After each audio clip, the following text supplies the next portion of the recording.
Hi welcome to காலேவோ. So இந்த எபிசோடில் வந்து நம்ம வந்து ஃபங்க்ஷன்ஸ் அப்படிங்கிற கான்செப்ட் தான் வந்து பார்க்க போகிறோம். ஓகே, ஸோ ஃபங்க்ஷன்ஸ்னால் என்ன, அது எந்த கேஸ் நம்மளுக்கு யூஸ் ஆக போகுது, அது எப்படி வந்து நம்ம சியில் இம்ப்ளிமெண்ட் பண்ண போகிறோங்கிறது எல்லாமே வந்து இந்த வீடியோவில் வந்து நம்ம பார்க்கலாம். ஓகே, ஸோ ஃபர்ஸ்ட் ஃபங்க்ஷன்னா என்ன, இது வரைக்கும் ப்ரோக்ராம் பண்ணிட்டு தான் இருந்திருக்கோம். பட் நம்ம வந்து ஃபங்க்ஷன்ஸ் எதுவுமே யூஸ் பண்ணல அப்படின்னு சொல்ல முடியாது. பட் நம்ம யூஸராக டிஃபைன் பண்ணி எதுவும் பெருசாக யூஸ் பண்ணல. ரைட், இங்கே மெயின் அப்படின்னு சொல்லிட்டு வச்சுருக்கோம். இது ஒரு ஃபங்க்ஷன் தான். சரி, ஓகே விடுங்க, அதெல்லாம் எதுக்கு போயிட்டு முதல்ல ஃபங்க்ஷன்னா என்னங்கிறத பார்ப்போம். ஓகே, ஸோ இப்போ வந்து நம்ம ஒரு அடிஷன் எடுத்துக்கலாம். சரியா, ஒரு 2 நம்பரை வந்து ஆட் பண்ணி பிரிண்ட் பண்ணணும்னு வச்சுக்கலாம். ஓகே, ஸோ இப்போ இந்த கான்செப்டுக்கு வந்து நம்ம என்ன பண்ணலாம் அப்படின்னா, A+B, A ஒரு வேல்யூ இன்புட் வாங்கலாம், B ஒரு வேல்யூ இன்புட் வாங்கலாம், அதை நீங்கள் ஆட் பண்ணலாம், சியில் ஸ்டோர் பண்ணிட்டு அதை ரிட்டர்ன் பண்ணலாம், அதாவது பிரிண்ட் பண்ணலாம். ரைட்டா, ஸோ இந்த மாதிரி நம்ம வந்து அடிஷன் பண்ணலாம். இதே மாதிரி இப்போ ஃபர்ஸ்ட் வந்து நான் 5 and 7 வந்து ஆட் பண்ணி பிரிண்ட் பண்ணணும். அடுத்த ஸ்டெப்பில் வந்து 12 and 17 ஆட் பண்ணணும். அடுத்த ஸ்டெப்பில் 35 and 42 ஆட் பண்ணணும். இதே மாதிரி நிறைய இது ஆட் பண்ண வேண்டியது இருக்குது அப்படின்னு வச்சுக்கோங்களேன். ஒவ்வொரு தடவையும் நான் ஒரு வேரியபிள் கிரியேட் பண்ணி அதுக்கு இந்த வேல்யூ அசைன் பண்ணி, இன்னொரு வேரியபிள் கிரியேட் பண்ணி அதுக்கு இந்த வேல்யூ அசைன் பண்ணி, இதே மாதிரி பண்ணிகிட்டே இருந்தேன்னு வச்சுக்கோங்களேன், நம்பர் ஆஃப் லைன்ஸ் வந்து கூடிக்கிட்டே போகும். ரைட்டா, ஆனால் நான் பண்ணுற வேலை அதே வேலை தான், அடிஷன் தான் பண்ணுறேன். 2 நம்பரை வாங்குகிறேன், அதை ஆட் பண்ணி பிரிண்ட் பண்ணுறேன். இதுதான் வந்து வேலை. ஆனால் அதுக்கு வந்து நான் திருப்பி அதே கூட மாற்றி அடிக்கிற மாதிரி இருக்குது. ரைட்டா, ஸோ இதுக்கு இந்த ஒரு ப்ராப்ளம் இருக்கு இல்லையா, அது திருப்பி அதே வேலையை பண்ணணும், எதுக்கு பண்ணணும், கம்ப்யூட்டே பண்ண வைக்கலாமே அப்படின்னு சொல்லி ஒரு ஐடியா நமக்கு தோணுது இல்லையா. அதுக்காக உருவாக்கப்பட்ட ஒரு கான்செப்ட் தான் வந்து ஃபங்க்ஷன்ஸ். ஓகே, ஸோ ஒரே வேலையை வந்து நம்ம அடுத்தடுத்த ஸ்டெப்பில் பண்ணிக்கிட்டே இருக்கோம், ஒரே ப்ராசஸ் தான் ரிப்பீட் ஆகுது அப்படின்னா அதை வந்து நம்ம இந்த ஃபங்க்ஷன்ஸ் வச்சு பண்ணலாம். அதாவது இந்த அடிஷன் அப்படிங்கிற அந்த ஒரு ஆப்ரேஷன் இருக்குல்ல, அதை வந்து நம்ம ஒரு தடவை எழுதி வச்சிரும்.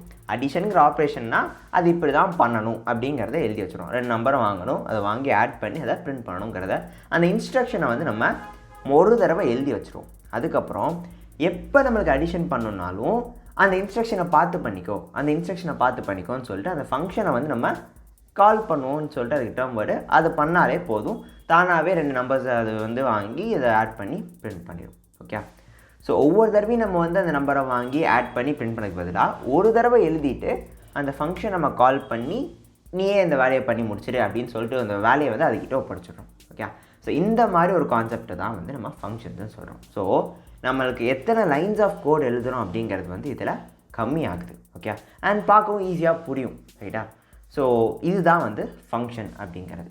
ஓகே, ஸோ இப்போ வந்து நம்ம ஒரு ஃபங்க்ஷன் எப்படி டிக்ளேர் பண்ணணும், அதுக்கான சின்டாக்ஸ் என்னங்கிறதையும் பார்க்கணும். ரைட்டா, ஸோ இந்த வாய்ட் மெயினிங் ஒன்று இருக்குது பார்த்தீங்களா, இதுவே வந்து ஒரு ஃபங்க்ஷன் தான். ரைட்டா, ஸோ வாய்ட் அப்படிங்கிறது அது என்ன டைப் ஆஃப் டேட்டாவை அது ரிட்டர்ன் பண்ண போகுது. இந்த ரிட்டர்ன் பண்ண போகுதுங்கிறனா அதுக்கு அர்த்தம் என்ன, அது என்ன டைப் ஆஃப் டேட்டாவை அவுட்புட்டாக தரப்போகுதுங்கிறது தான் வந்து இந்த ரிட்டர்ன் பண்ணுறதுங்கிறத நான் சொல்கிறேன். ஓகே, ஸோ வாய்ட் அப்படின்னா அதுக்கு அர்த்தம் என்ன அப்படின்னா நத்திங்னு அர்த்தம், ஒன்றுமே இல்லை. ஸோ இந்த மெயின் ஃபங்க்ஷன் எதையுமே ரிட்டர்ன் பண்ணாது அப்படிங்கிறது தான் வந்து இதுக்கான அவுட்புட், இதுக்கான ஒரு அர்த்தம். ஓகே, அண்ட் தென் இந்த மெயின் அப்படிங்கிறது இந்த ஃபங்க்ஷனோட பேர். நம்ம எப்படி ஒரு வேரியபிளுக்கு ஒரு பேர் வைக்கிறோம், ABC, மேக்ஸ், மின் மாதிரி எது வைக்கிறோமோ அதே மாதிரி ஃபங்க்ஷனுக்கு வைக்கிற பேர் தான் வந்து அந்த ரிட்டர்ன் டைப்புக்கு அடுத்து உள்ள வேர்ட். ஓகே, ஸோ மெயின் அப்படிங்கிறது ஃபங்க்ஷனோட பேர். அதுக்கப்புறம் கண்டிப்பாக இந்த opening and closing parenthesis brackets வந்து வந்தாகணும். ரைட்டா, ஸோ இப்படி வச்சா தான் இது வந்து அந்த சின்டாக்ஸ் ஆஃப் சி வந்து கம்ப்ளீட், அதாவது ஃபங்க்ஷனுக்கான சின்டாக்ஸ் வந்து கம்ப்ளீட் ஆகும். ஓகே, ஸோ இப்போ இந்த ப்ராக்கெட்குள்ளே பாராமீட்டர்ஸ் அப்படிங்கிறது சில இது கொடுக்கலான்னு சொல்லிட்டு இருக்குது, பட் நம்ம அதை வந்து கடைசியில் பார்க்கலாம். ஓகே, ஸோ ஃபர்ஸ்ட் ஒரு பேசிக் ஃபங்க்ஷனை வந்து நம்ம பார்த்துக்கலாம். அதுக்கப்புறம் அந்த ஃபங்க்ஷனுக்கு எப்படி இன்புட் கொடுக்குறதுங்கிறத இந்த பாராமீட்டர்ஸ், அதை பற்றி அப்புறம் பார்க்கலாம். ஸோ ஃபர்ஸ்ட் ஒரு பேசிக் ஃபங்க்ஷன் வந்து பார்த்துக்கலாம். இதை மட்டும் நான் வச்சுக்கோங்க இப்போதைக்கு. ஃபர்ஸ்ட் ரிட்டர்ன் டைப், அடுத்து அந்த ஃபங்க்ஷனோட பேர், கண்டிப்பாக ப்ராக்கெட் ஓப்பன் பண்ணி க்ளோஸ் பண்ணணும். இதுக்கு நடுவில் வேணும்னா, இட் இஸ் நாட் கம்பல்சரி, கண்டிப்பாக அது கொடுத்தாகணும்னு அவசியம் கிடையாது, வேணும்னா நம்ம வந்து சில பாராமீட்டர்ஸ் வந்து இங்கே பாஸ் பண்ணலாம். பாராமீட்டர்ஸ்னால் இந்த ஃபங்க்ஷனுக்கு நம்ம கொடுக்க போகிற ஒரு இன்புட்டை தான் நம்ம இந்த பாராமீட்டர்ஸ்னு சொல்கிறோம். ஓகே, ஸோ அதை வந்து வேணும்னா கொடுக்கலாம். அதுக்கப்புறம் இந்த கர்லி பிரேஸ் ஓப்பன் பண்ணி க்ளோஸ் பண்ணுவோம். ஃபார் லூப்க்கு பண்ணுவோம் இல்லையா, for loop, while loop, if condition எல்லாத்துக்குமே பண்ணுவோம் இல்லையா.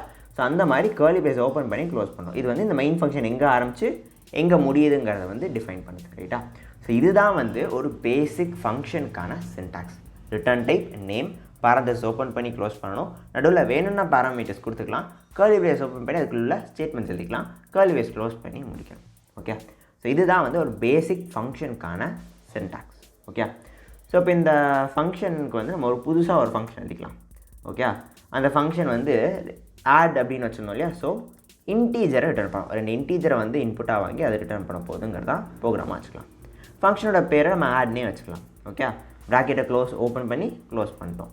ஓகே, இப்போ கர்லி பிரேஸ் ஓப்பன் பண்ணி க்ளோஸ் பண்ணிட்டோம். ஓகே, ஸோ இதுதான் வந்து பேசிக் ஆட் ஃபங்க்ஷனுக்கான சின்டாக்ஸ். இப்போ இது வந்து 2 நம்பர்ஸை வந்து இன்புட்டாக வாங்கி அதை ஆட் பண்ணி பிரிண்ட் பண்ணணும். ரைட்டா? So int a is equal to நான் வந்து 5 வச்சுக்கலாமா, 5.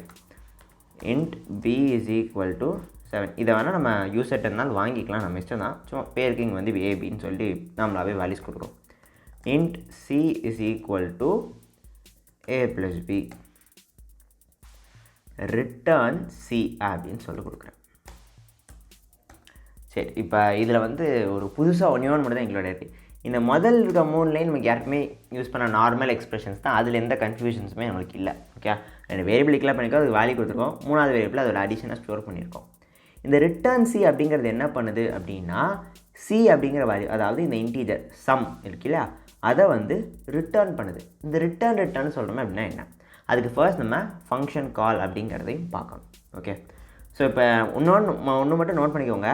நான் ரிட்டர்ன் பண்ணுற, அதாவது அவுட்புட்டாக தர்ற அந்த வேரியபிளோட டேட்டா டைப் பார்த்தீங்களா, அதுதான் இந்த சியோட டேட்டா டைப் என்ன, இன்ட்டு. நம்ம எதை ரிட்டர்ன் பண்ணுறோன்னு சொன்னோம், ஒரு இன்ட்டை தான் ரிட்டர்ன் டைப், அதை தான் இங்கே கொடுத்துருக்கோம். ரைட்டா? ஸோ ஆடுங்கிற ஃபங்க்ஷன் ஒரு இன்டீஜரை தான் அவுட்புட்டாக தரும்னு சொல்லியிருக்கோம். இங்கே எதை அவுட்புட்டாக தந்திருக்கு, ஒரு இன்டீஜர் தான் தந்திருக்கு. இது ரெண்டும் சேமாக இருக்கணும், அது மட்டும் பார்த்துக்கோங்க. ஓகே, அப்படி சேமாக இல்லை அப்படின்னு வச்சுக்கோங்களேன், கன்வர்ஷன் ஆஃப் டேட்டா டைப் வந்து நடக்கும். இப்போ இன்டீஜராக இருந்துட்டு நம்ம இங்கே ஒரு கேரக்டர் கொடுத்தோம்னா அது வந்து இன்டீஜராக கன்வெர்ட் பண்ணிடும் நம்மளோட கம்பைலர். ஸோ இப்போ அவ்வளோ காம்ப்ளிகேட்டாக போவேன்னா நம்ம பேசிக்காக இதை மட்டும் இப்போதைக்கு ஃபோக்கஸ் பண்ணலாம். ஓகே, ஸோ இதுதான் வந்து ஒரு பேசிக் அடிஷன் ப்ரோக்ராமுக்கான நம்மளோட லாஜிக். ஓகே, ஸோ இப்போ இந்த ஃபங்க்ஷன் கால்னு சொன்னோம் பார்த்தீங்களா, அது என்னென்னா நம்மளோட மெயின் ஃபங்க்ஷனில் இந்த பேரை வந்து கூப்பிட்டு பேரண்ட்ஸ் ஓப்பன் பண்ணி க்ளோஸ் பண்ணுறோம். ஸோ இப்படி பண்ணோம் அப்படின்னா நமக்கு ஃபர்ஸ்ட் என்ன தெரியும், நம்மளோட எக்ஸிக்யூஷன், நம்ம ஒரு ப்ரோக்ராம் ரன் பண்ணோன்னா மெயின் ஃபங்க்ஷன்லேருந்து ரன் ஆக ஆரம்பிக்கும். ரைட்டா? ஸோ ஃபர்ஸ்ட் லைனுக்கு வரும் ஆட் ஆஃப் அப்படின்னு காமிக்கும். இந்த ஆட் ஆஃப்ங்கிறது என்ன, ஃபங்க்ஷன் கால்னு சொன்னேன். அது என்ன சொல்லுவோம், ஆட் அப்படின்னு ஒரு ஃபங்க்ஷன் நான் எழுதி வச்சுருக்கேன், அந்த ஃபங்க்ஷனுக்கான இன்ஸ்ட்ரக்ஷன் இங்கே மேலே இருக்குது, அதில் என்னெல்லாம் இன்ஸ்ட்ரக்ஷன் கொடுத்துருக்கணும் அதெல்லாம் ரன் பண்ணுடா அப்படின்னு சொல்லிட்டு இந்த ஆடுங்கிற இந்த ஸ்டேட்மெண்ட் வந்து சொல்லும். ஓகே, ஸோ உடனே நம்ம கம்பைலர் என்ன பண்ணுவோம், இங்கேருந்து அப்படியே இங்கே ஜம்ப் ஆயிடுவான். இங்கே வந்து ஃபர்ஸ்ட் உள்ளே வருவான். Int a is equal to 5. ஏன்னு ஒரு வேல்யூ 5 அப்படிங்கிற ஏங்கிற வேரியபிளில் 5ங்கிற வேல்யூவை ஸ்டோர் பண்ணிடும். அடுத்து பிங்கிற வேரியபிளில் 7ங்கிற வேல்யூவை ஸ்டோர் பண்ணும்.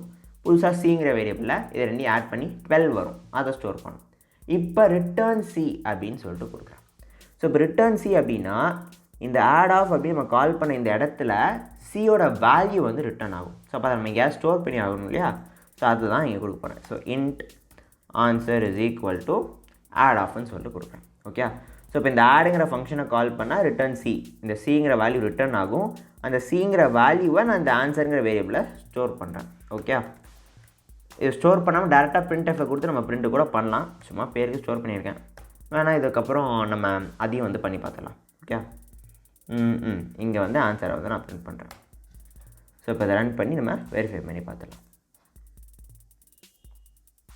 இங்கே பார்த்தீங்கன்னா 12ங்கிற வேல்யூ நம்மளுக்கு பிரிண்ட் ஆகிருக்கு. ரைட்டா? ஸோ நம்ம ப்ரோக்ராம் வந்து சக்ஸஸ்ஃபுல்லாக ரன் ஆகிருக்கு, ஃபங்க்ஷனும் எக்ஸிக்யூட் ஆகிருக்குன்னு தெரியுது.